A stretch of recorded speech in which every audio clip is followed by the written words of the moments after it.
Right now, we have on the line newly minted Democratic Senator from Virginia, Tim Kaine. And Senator Kaine has been on the job about 10 days, and he's already all over the state getting involved in everything.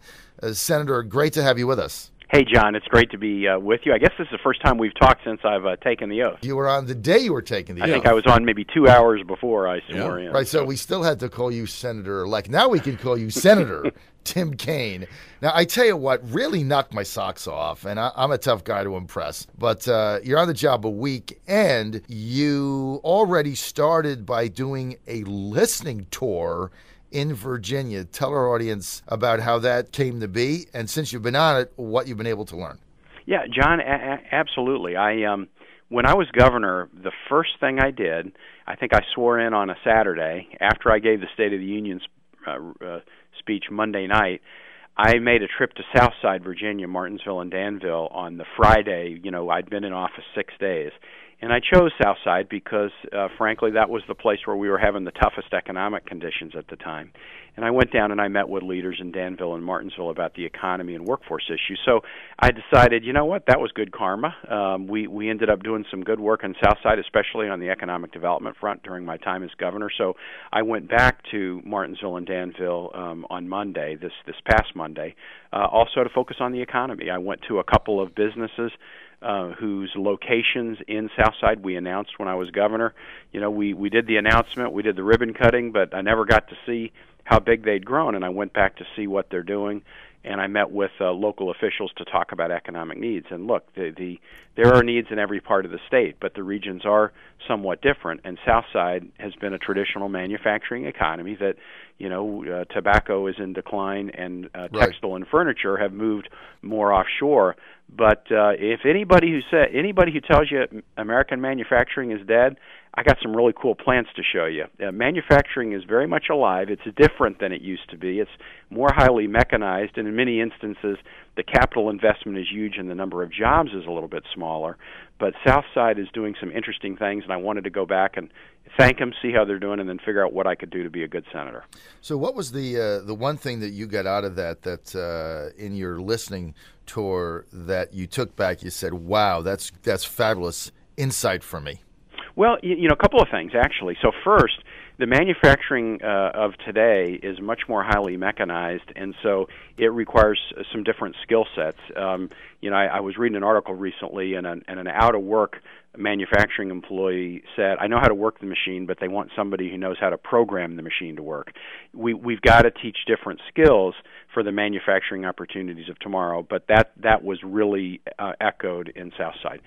Second, the degree to which you know, many of our businesses are international now. They either have international clients, global clients, or Essel Propac was the company that I went to in Danville. When I announced this deal, John, in 2007, it was Indian venture capitalists had bought an English firm that does laminated plastic tubes, like for shampoo and things like that. Right. They had told the English firm that they wanted them to find a plant and open a plant in the United States. They found this plant in Danville, and they hired a Spaniard to come in and manage it. This is what today's economy is like, but it's important for us to realize that while globalism can cause us to lose opportunities, and we often think of it that way, what's going to go overseas next, globalism also presents opportunities for us if we're aggressive about it, and especially in Virginia with the port, you know, right in your neighborhood. Exactly. We've got some gateways through the Port of Virginia and Dulles Airport, gateways to the world, and if we really exploit those aggressively, you know, we can be winners in this challenging global economic competition. Okay, interesting. Now let's get to foreign policy. Right off the bat, you're on the Senate Armed Services Committee. You had the opportunity to meet with former Nebraska Senator Chuck Hagel. Yes. Chuck Hagel. He's the President Obama's nominee for Secretary of Defense. I have to start with a disclosure. We have endorsed on our show Chuck Hagel for Secretary of Defense. So I want to start with that, get that on the table. After meeting with the senator, what were your impressions? It was a very positive meeting. I had met Senator Hagel once before, but only in a casual setting. And we talked for an hour, and we really delved deeply into the issues that I was concerned about. His thoughts about Iran.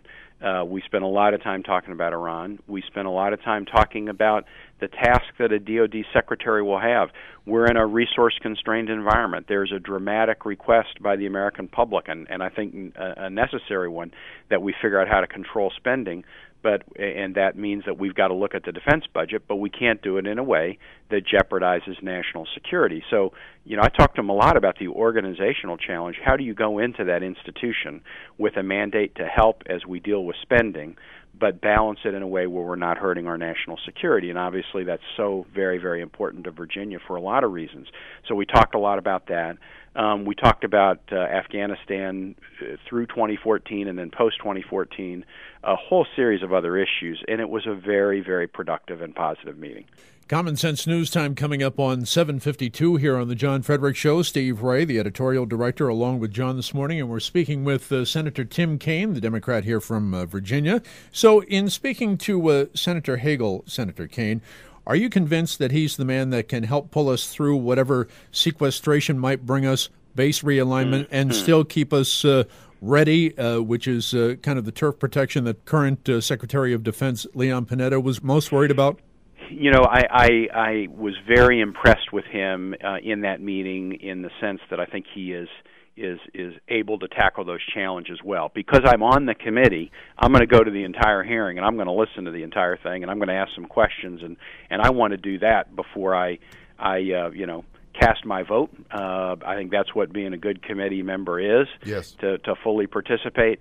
But you're right, that's the challenge before the next Secretary of Defense, and those were the kinds of questions I asked him, and he acquitted himself quite well in our discussion. Excellent. John?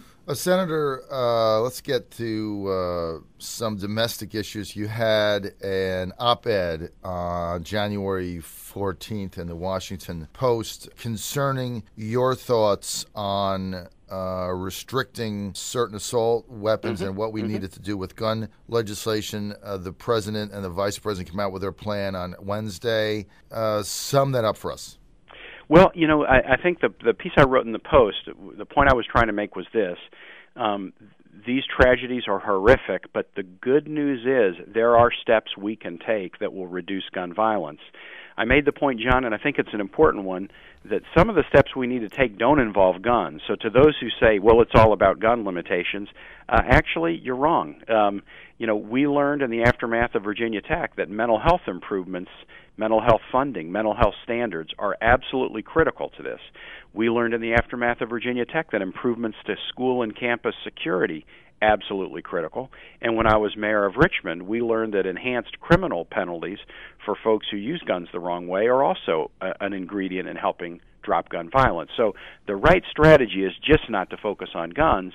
There are other things you need to do if you really want to reduce gun violence. But getting to guns, to me, it seems pretty basic that there are three things that we can and should do.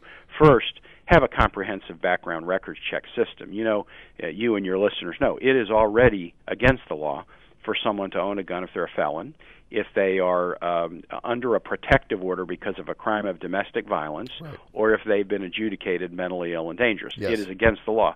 The only way to enforce that law, so this is about enforcing existing law, yes, the only way to enforce that law is to have a comprehensive background check system, and I think that is really important. I also believe that reasonable restrictions on the supersized magazines, and that if you define it in an appropriate way, and that's really important. If you define it in an appropriate way, reasonable restrictions on combat-style weapons make sense. And we'll be debating those here on the Hill over the course of the next couple of weeks.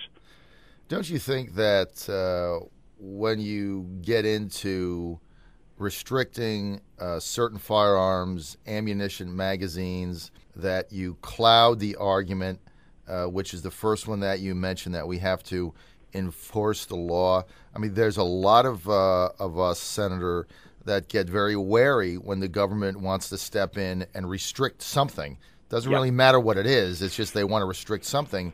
And if I'm a law-abiding citizen and I feel like buying, a magazine or 100 rounds or whatever, I get wary when I've got somebody telling me, well, no, you can't do that. Well, I get that, John. You know, I own a weapon. I know a lot of gun owners. I know a lot of NRA members. You know, there is a concern that people will express, well, if you limit me here, even if I accept that limitation, are you going to then do a limitation I don't accept? But what my gut tells me is that, look, we all accept limitations. With the right to bear arms and the right to bear nuclear arms, I mean, we understand that there are limitations, and the question, and we accept the notion of limitations. You know, the question is what are the right limitations? I just do not feel. I do agree with you. The definitions are important. So there are, I'm going to be looking very carefully at any legislation that tries to deal with the assault or combat style weapons to see whether the definitions would, trip up people who have weapons that they use for sportsmanship or other purposes. But I just don't believe that these supersized magazines are really, they're. I mean, I just remember the shooting at Virginia Tech, and I remember other instances. People have been able to be stopped when they stopped to change their magazines out. That happened in Tucson. The shooter there was stopped because at the change of a magazine, we were able to, the people there were able to get in and stop him. That is These true. massive magazines give the people the ability to do what we saw so tragically in Connecticut, and a reasonable restriction. Let's have a vigorous debate about it, but I happen to support that. Okay, well that is an argument. We've got about a minute and a half. I've got about a minute. No, I've got about a half a minute. You've got time to say thank you to the senator and also make the announcement that we may be hearing from him based on his availability on a weekly basis. Okay, so Senator, we thank you for joining us. We've got to get you back on next week because we've got to get into the debt. Yeah. And as you know, John, I'm on the budget committee, so right. Yeah, I'd say as soon as the inauguration is over, I mean, we're on a 60-day, and we'll actually, it's now less than 60-day count toward sequester, debt ceiling, et cetera, and I'd love to talk to you about it. Okay, we're going to have you back, Senator Tim Kaine, Democrat senator from the state of Virginia, on the budget committee. We're going to have him back next week when we roll out to the Roanoke, Lynchburg areas. Senator, great to have you with us. Thanks, John. Bye.